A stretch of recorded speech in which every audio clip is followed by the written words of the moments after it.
just came out. So let me tell you the real polls, okay? Because we feel we're winning almost easily. We're leading in Nevada. That's nice. We're way up in Texas, despite what you keep hearing. In Ohio, we're way up by 4 or 5 points. In Florida, we have it down as 4 up in Florida. You don't hear these numbers, right? We're nicely up, 5 up in Georgia. In Arizona, we're nicely up, really nicely up. We're winning big in Iowa, but we should be with what I do for the farmers. In the national poll, we're leading against Sleepy Joe Biden. All right, it's President Trump there. That's how he looks at the polls. He says, you know what we're going to do?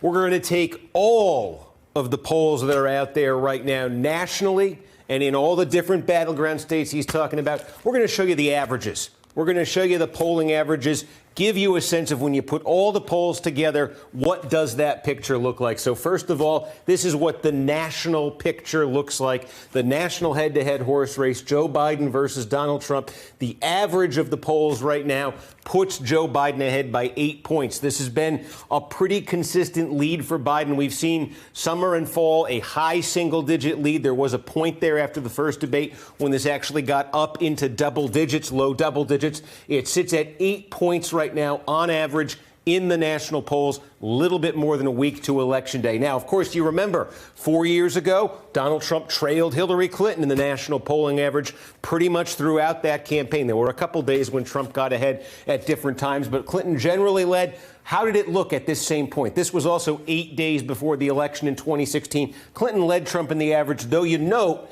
the margin was smaller. It was basically 3 points then versus 8 points now. Remember, it was around this time in the 2016 campaign when James Comey, then the FBI director, came out and said, hey, reopening the email investigation. That race between Clinton and Trump in that final week or so, it got close in the national polling average, close enough that Donald Trump was able to pull things out in the Electoral College. And so we say, let's take a look at the Electoral College and the battleground states. Let's look at them in 3 groups here. First of all, these are the 3 battleground states that Donald Trump won by the narrowest margins in 2016. Less than a point in Michigan, Pennsylvania, Wisconsin. All 3 of these states had not gone for a Republican since the 1980s. If you take the average of the polls in these 3 states right now, it's Biden by 8 in Michigan, Biden by a touch over 5 in Pennsylvania, about 5.5 in Wisconsin. We've been saying this, the most direct route for Joe Biden to beat Donald Trump and to get to 270 is to win these 3 states. If you took those 3 states all off of Trump's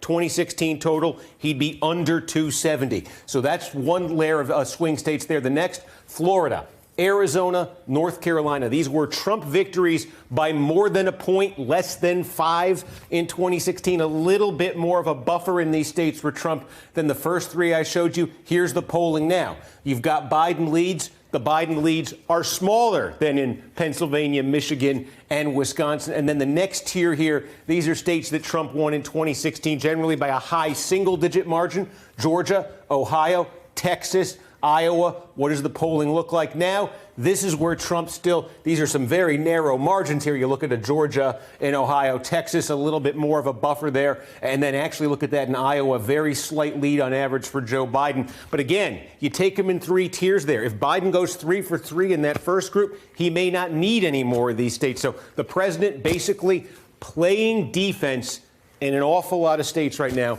when it comes to the Electoral College.